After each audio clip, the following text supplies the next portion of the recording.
정양숙 담임 목사님께서 귀한 하나님의 말씀을 전해주시겠습니다. 은혜의 시간 되시길 바랍니다. 저는 사랑하는 여러분 모두가 언제 어느 곳에서나 입만 열면 하나님을 자랑하며 살아가는 그러한 은혜가 여러분의 이 삶 가운데, 입술 가운데, 중심 가운데 메마르지 않기를 주님의 이름으로 축복합니다. 사실 겉으로는 드러나게는 하지 않지만 사람은 누구나 자랑하고 싶은 욕구가 있습니다. 심리학에서는 이러한 욕구는 안정감이라는 본능에서 나온다 합니다. 그러니까 자랑하고 싶은 욕구가 있다는 것은 사실은 좋은 것입니다. 왜냐하면 그만큼 자랑거리가 있는 것이고 내가 평안하다는 그 뭔가의 소리이기 때문이고 표현이기 때문이지요. 그래서 부모님들은 특별히 이렇게 누구를 만나거나 이렇게 얘기를 하면 아들, 딸 자랑을 잘하는 것 같아요. 또 할머니, 할아버지는 그저 손주, 손녀 자랑들 입에 마르지가 않잖아요. 입만 열면 막 줄줄줄줄 나옵니다.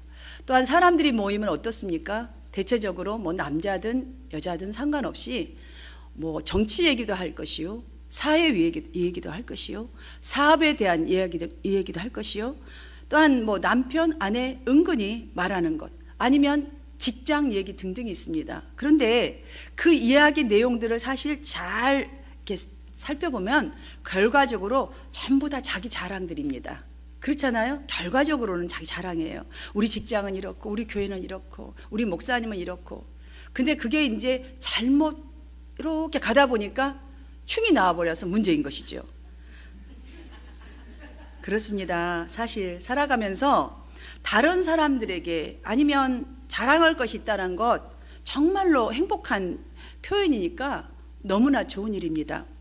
그러나 이러한 자기 자랑의 습관이 딱 되어버리면 자칫 교만에 빠지기 쉽고 자만에 빠지기 쉽지요. 그래서 사람들로부터 미움과 시기와 질투를 받게 되는 것이에요.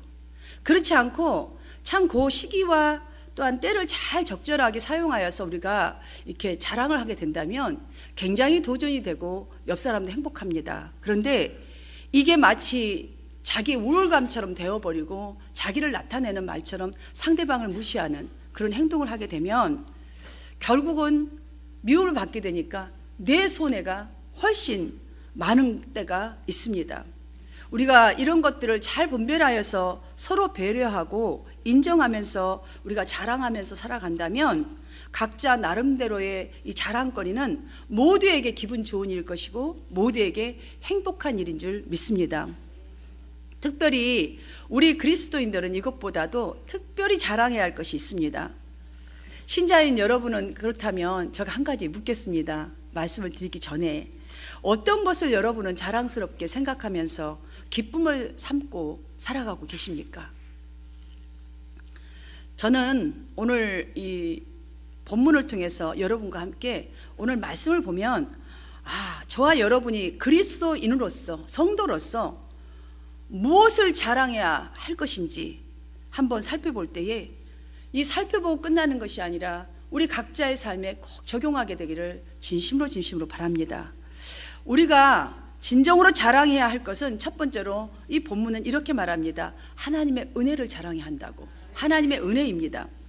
시편의 이 시인은 그 하나님을 매 순간 자랑하게 되는데 그 자랑거리에 대한 것을 그 이유를 1절에서 이렇게 말씀하고 있습니다. 하나님이여 주께서 우리 조상들의 날 곧 옛날에 행하신 일을 그들이 우리에게 일러주매 우리가 우리 귀로 들었나이다.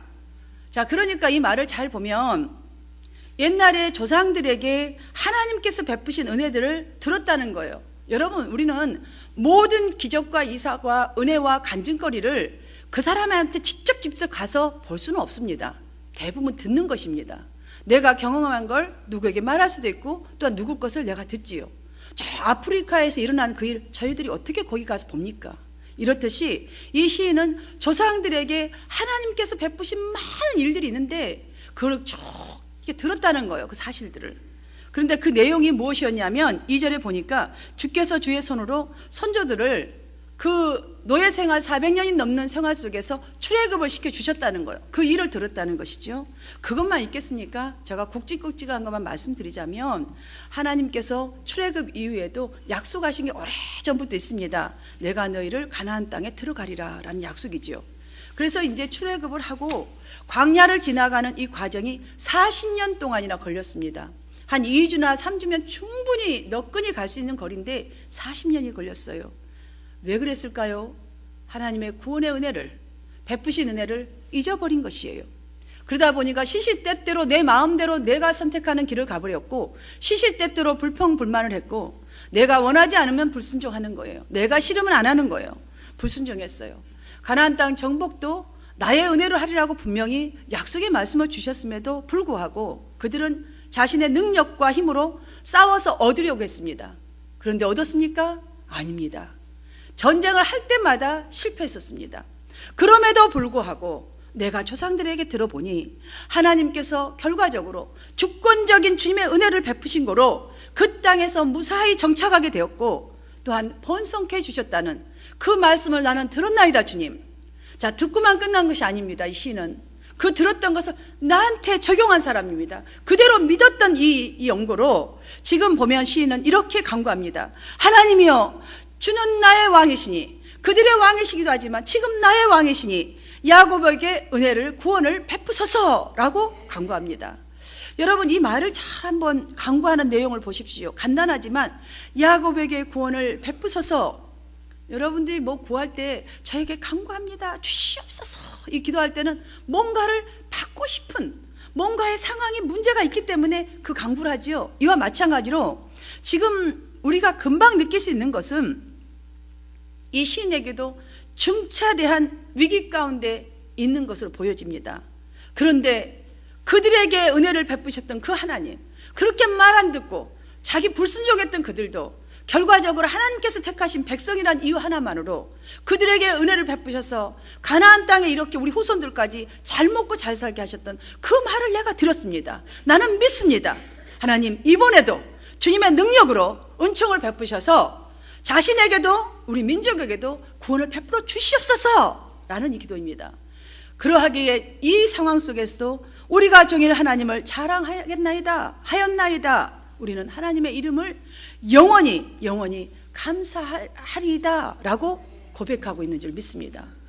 여러분, 어려운 상황이 있을 때에 우리는 주로 하나님의 은혜를 많이 까먹습니다. 잊어버립니다. 그래서 문제가 너무 커 보이니 그때 더 기도해야 되고 더 주님을 찾아야 하고 더 감사함으로 아뢰어서 하나님의 역사를 간구해야 하는데, 우리는 그렇지 못할 때가 참으로 많습니다. 이런 말이 있지 않습니까? 은혜를 받으면 결코 잊어버리지 말라고, 가슴에다 새기라고. 주는, 베푸는 은혜는 강물에다 그냥 띄워버리라잖아요. 물에다가. 그리고 내가 받은 은혜는 가슴에다 새기라고, 돌판에 새기듯이. 근데 우리는 이 은혜를 너무나 잘 까먹고 잊어버리기 때문에 어떠한 일이 있거나 어려운 일이 생기면 감사가 나오지 않아요. 감사로 간구하지 않습니다. 믿음으로 확신을 갖지 못하고 주님을 부르지를 못할 때가 너무나 많습니다.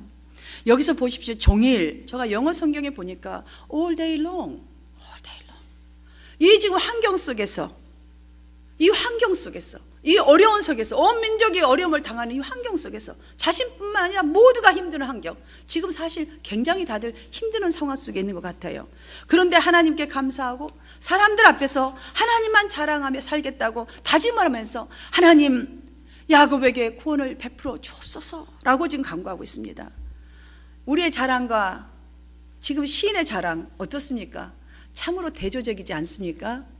우리의 자랑과 이분은 지금 이 어려운 환경 속에서도 야곱에게 구원을 베풀어 주셔서라는 간구만 보아도 정말 얼마나 그 당시에 그 상황과 시대가 절박한 상황이었는지, 얼마나 힘든 상황인지 알 수 있음에도 불구하고 그는 지금 주님을 이렇게 감사하고 영원히 또 찬양하고 주님의 이름을 부르며 하나님의 주시는 확신을 믿고 간구하고 있습니다. 사랑하는 성도 여러분, 이 시간에 우리는 정말 이 땅에 얼어붙은 것 같고 사실 우리 현실 만만치 않은 상황 속에 있습니다. 그러나 왜 이 고라 자손이 정말 이렇게 힘든데, 어쩌면 우리보다 더 힘든 상황인데 어떻게 이렇게 하나님을 자랑하며 살겠다고 힘든 상황을 고백해서 눈물 뿌리며 도와주세요 이것을 하는 것이 아니라, 어떻게 이렇게 하나님을 자랑하겠다고 먼저 하면서 확신하게 하나님의 은혜를 베푸신 연고로 여기까지 있으니 우리에게 베풀어 주시옵소서라고 강하게 할 수 있는지, 우리가 이 시간에 잘 들으셔서, 지금 절박한 상황 속에 계시는 분명히 성도님들도 계실 줄 믿습니다. 그러나 이 믿음 가운데서 여러분이 시인과 같은 믿음으로 고백하고 강구하고 찬양하며 살아가게 되기를 간절히 바랍니다. 지금 시인은 자기가 하나님 앞에 간구하면서 야곱이란 이 이름을 거론했습니다. 본인의 이름이 아니에요. 야곱이 누구죠? 이스라엘을 이끌었던 지도자 중에 한 명이에요. 그러니까 이스라엘 전체를 리더자이기 때문에 그분의 이름을 딱 한 거예요. 그분에게 주셨던 것. 이 지금 시인도 보면 저는 사명감에 불타는 기도를 하는 분이라고 저는 봅니다. 사명감. 왜냐하면 사명감이 없다면 내 것 달라는 기도도 바쁜데 야곱에게 구원을 베푸소서라는 기도를 하는 걸 보니까 마치 이웃과 이 민족의 어려움, 또한 어려운 모든 처지를 자기 자신을 위해서 구하듯이 그런 강구하는 심령으로 강구하고 있는 것을 우리가 느낄 수 있어야 하겠습니다. 보십시오. 제가 조상들에게서 들어서 하나님께서 행하여 주신 그 모든 일들을 확신하면서 하나님께 간구합니다. 그래서 끊임없이 감사할 수 있습니다. 감사하겠습니다. 종일 하나님을 사람들 앞에서 이런 하나님이라고 자랑하겠다고, 이 확고한 이러한 믿음, 여러분 이러한 믿음은 하나님이 역사하시기에 충분한 믿음인 것을 여러분이 사모하게 되시기를 주님의 이름으로 축원드립니다. 사랑하는 여러분, 우리도 시인처럼 성경을 통해서 듣고 배운 것을 확신하고, 또한 내가 종일토록 하나님 자랑하겠습니다. 전도하겠습니다. 하나님이 하실 것을 내가 종일토록 확신하고 간구하겠습니다. 우리가 이런 믿음을 회복하려면 한 가지 꼭 필요한 게 있습니다. 은혜를 들었던 여러분이 경험했던 그 은혜를 꺼내어서 사용하는 거예요. 힘써서 꺼내어서 여러분의 삶에 적용하는 것입니다.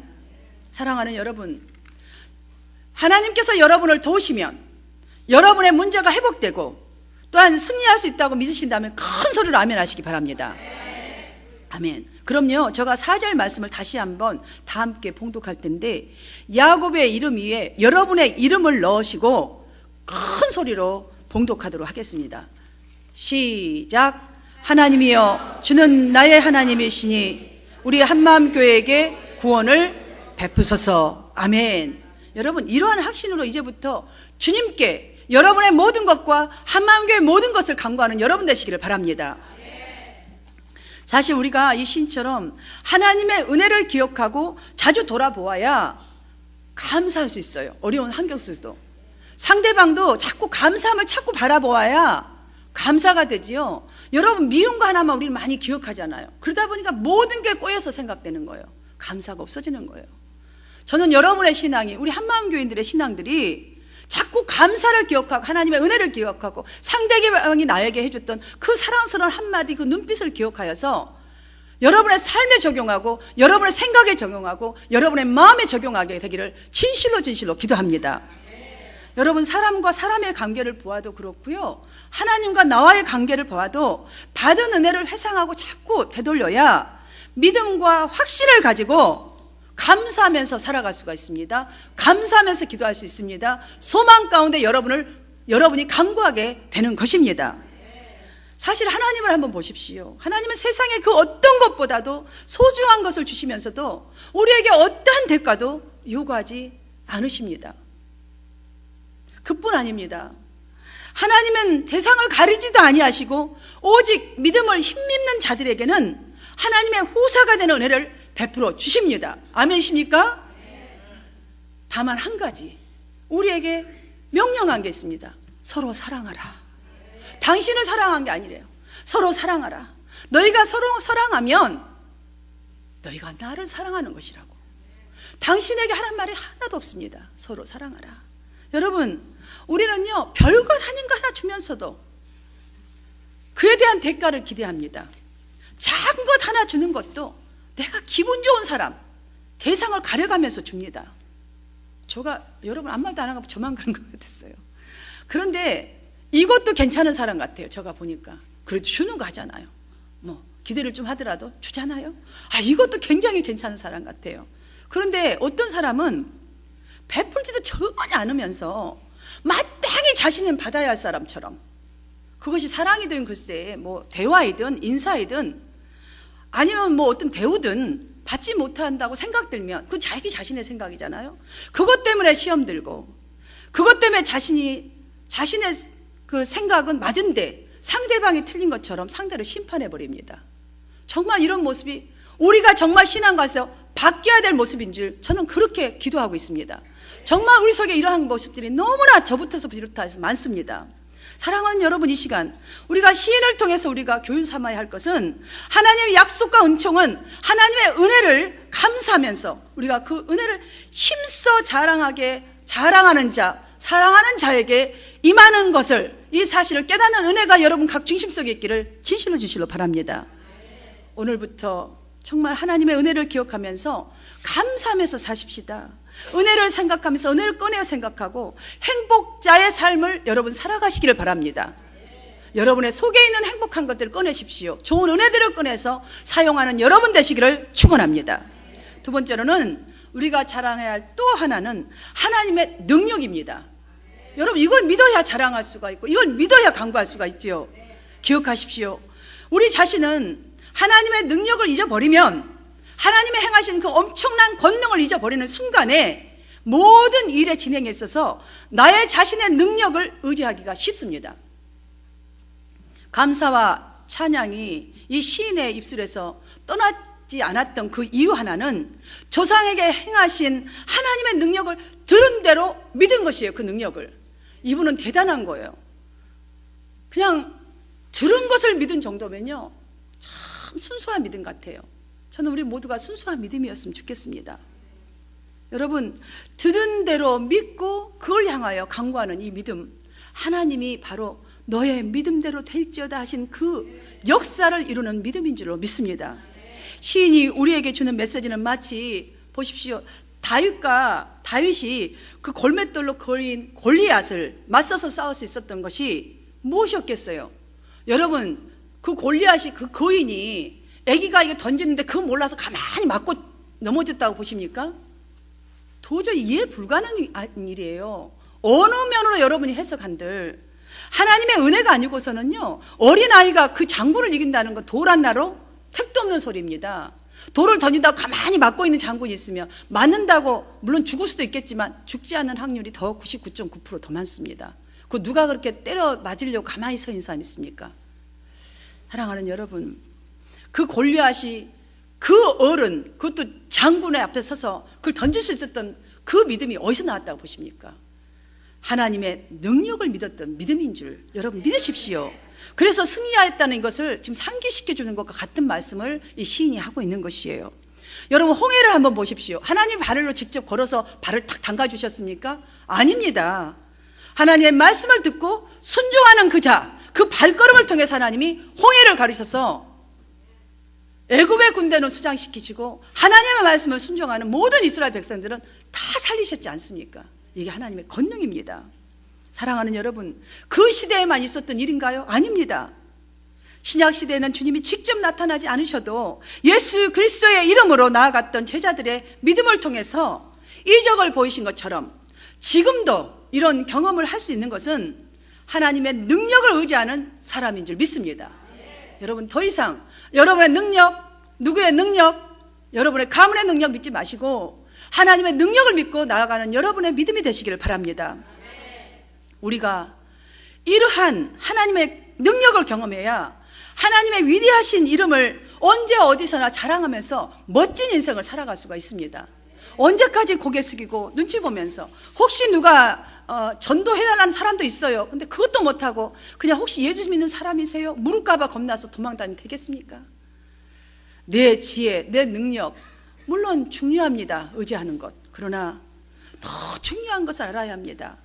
그 이상의 힘, 우리 눈에 보이지는 않지만 그 권능, 하나님의 능력이 있다는 사실을 믿고 찾는 것이 중요합니다. 구하는 것이 중요합니다. 여러분, 무슨 일을 계획하고 진행하시든 하나님의 능력을 믿고 간구하십시오. 구하십시오. 그리고 갈망하십시오. 더 이상 지체 말고 주의 능력의 이름으로 구하시기를 축원합니다. 6절에서 시인은 그래서 이렇게 말하지 않습니까? 나는 내 활을 의지하지 아니할 것이라. 내 칼이 나를 구원하지 못하리라.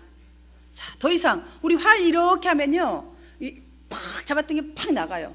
나름대로 경험과 능력이 있습니다. 믿음도 있습니다. 자, 자기도 뭐 할 수 있을 만큼의 되는 사람 같습니다. 그런데 그것이 결국은 도움이 안 된다는 것을 깨달은 것이죠. 내 칼을 아무리 내가 유능하게 무기를 잘 다룬다 할지라도 그것으로 인생이 결과가 좋지 않는다는 것을 안 것입니다. 그러니 구하지 아니하리라. 못한다는 거예요. 더 이상은 지금 자신들이 지금까지 누리는 것들, 또 조상들이 누리는 것들, 자신들의 힘으로 얻은 것이 아니라 하나님의 능력이었다는 것을 고백하고 있는 말씀입니다. 마치 여러분 바울이 이런 고백하지 않았습니까? 예전에 자기 자랑으로 삼았던 모든 것을 나는 배설물로 여긴다고 했습니다. 여러분, 그러면서 하는 말이 나는 십자가 이외에 자랑할 것이 없다라는 이 고백. 사랑하는 여러분, 왜 십자가 외에 자랑할 것이 없다라고 한 것일까요? 십자가에는 온전한 평화, 온전한 치유, 온전한 능력이 있기 때문입니다. 다시 말씀드리자면 아무리 우리의 인생이 산산조각이 나 있다 해도 나의 의지하고 내가 의지하고 자랑했던 내 능력과 내 의지를 다 내려놓고 진정으로 하나님의 능력을, 십자가의 그 권능을 붙들고 십자가의 그 비밀을 만나게 되면 그곳에 회복이 있다는 것을 완벽하게 알아서 이제는 나는 십자가 외에는 자랑할 것이 없다라고 지금 말씀하고 있는 고백입니다. 그래서 바울은 이렇게 또 말합니다. 그리스도께서는 약한 가운데서 십자가에 못 박히셨으나, 맞습니다. 인간의 몸으로는 그들을 이겨낼 수 없어 십자가에 못 박혔으나 하나님의 능력으로 지금도 살아계십니다. 그리스도 믿는 우리에게도 역시 우리도 약하지만 하나님의 능력으로 그와 함께 살며 여러분의 문제를 처리할 것이라고 고린도후서 13장에서 담대하게 성도들에게 확신과 소망을 주면서 선포하고 있지 않습니까? 말씀을 정리하며 마치겠습니다. 인생은 남녀노소 누구나 힘겨운 삶을 살아갑니다. 아이들은 아이들대로 공부하려니까 스트레스 받고, 자, 졸업하면 졸업한 대로, 부모가 되면 부모가 된 대로 다 힘겨운 삶을 살아가지만 우리가 그래도 매일매일 일어나서 열심히 살아가는 이유는 내일은 더 나을 거라는 소망 때문입니다. 여러분 그렇지 않습니까? 소망은 이처럼 우리의 삶을 이끌어가는 원동력이 되지요. 원동력이 됩니다. 부모들이 살아가는 원동력이 무엇이지요? 부모님들이 살아가는 원동력은 무엇입니까? 자식이잖아요. 자식. 내 자신입니까? 아니에요. 자식입니다. 부모들이 자기 아이들을 한번 자랑할 때를 보십시오. 그 아이가 모든 것이 완벽해서 자랑하던가요? 아닙니다. 비록 작은 일인데 아기가 이제 한 6개월 한 7개월 기억도 정 안 나는데요, 어쩌다 미스테이크로 엄마 이럴 수 있어요. 근데 우리는 엄마 했다고 난리가 나고 아빠 했다고 난리가 나잖아요. 우리가 아이들 조금 커서 뭐 하면 막 자랑하잖아요. 어제 걸었다고. 지금 계속 안 걷고 있어요. 어쩌다가 잡고 조금 열었는데 걸었다는 거예요. 그래도 막 왜 이뻐요? 왜 자랑하고 싶어요? 막 알리고 싶어요? 나누어요? 작은 건데 지금 하고 있는 무엇인가를 그걸 잘 감당하고 있는 거, 잘하고 있다. 이게 너무 이쁜 거예요. 그 모습을 보니까 내일은 또 잘 걸을 거 생각하니까 기뻐서 자랑하는 거 아니겠습니까? 이와 같이 우리의 현재 모습도 하나님께서 보실 때는 어린 아이만 또 못할 때도 있을 것입니다. 그러나 우리가 정말 주님의 은혜 생각하고 주님이 나의 인생의 역전을 이룰 것이라 이걸 믿고 하나님의 뜻을 행하려고 부단히 노력하는 그 모습, 하나님을 그 모습으로 자랑하면서 전도하면서 그 밝게 있게 살아간다면 하나님은 여러분을 반드시 높이시고 하늘의 풍성한 것으로 채워주실 것을, 예비하신 것을 믿고 나아가는 여러분 되시길 바랍니다. 하나님 똑같이 이렇게 하십니다. 그러므로 오늘부터 우리가 자랑해야 할 것은 나의 쭉쭉 빵빵한 체력이 아닙니다. 재력이나 권력이 아닙니다. 학력, 능력 이런 것이 자랑이 아니라 첫 번째 하나님의 은혜를 자랑하는 여러분 되시기를 바랍니다. 두 번째 하나님의 능력을 믿고 나아가는 그것이 여러분의 자랑거리가 되어서 나는 이렇게 지금 힘들지만 나아간다고 이런 삶을 살아가시기 바랍니다. 이것만이 시인의 고백처럼 우리 각자가 가진 무기를 의지하지 아니하여서 여러분의 뜻하고 바라는 것을 정복하려고 하는 것이 아니라 하나님의 도우심으로 승리하는 비결인 것을 믿고 나아가시길 바랍니다. 사랑하는 성도 여러분, 성령께서 저와 여러분에게 무엇과도 비교할 수 없는 구원을 베푸시고 이만한 믿음을 주신 것은 부패한 내 자신, 내 이웃과 사회 개혁과 복음을 바르게 하기 위한 사명을 여러분에게 주신 것을 절대로 잊지 마시기를 바랍니다. 지나온 과거에도 하나님 은혜로 우리는 살아왔습니다. 지금 현재도 하나님의 은총으로 우리는 살아가고 있습니다. 여러분, 이 확신 속에서 여러분의 미래를 자랑스럽게 생각하시면서 하나님을 여러분의 매일의 삶 속에, 매일 순간 속에 자랑하고 감사하며 사는 여러분 되시기를 주님의 이름으로 축원합니다.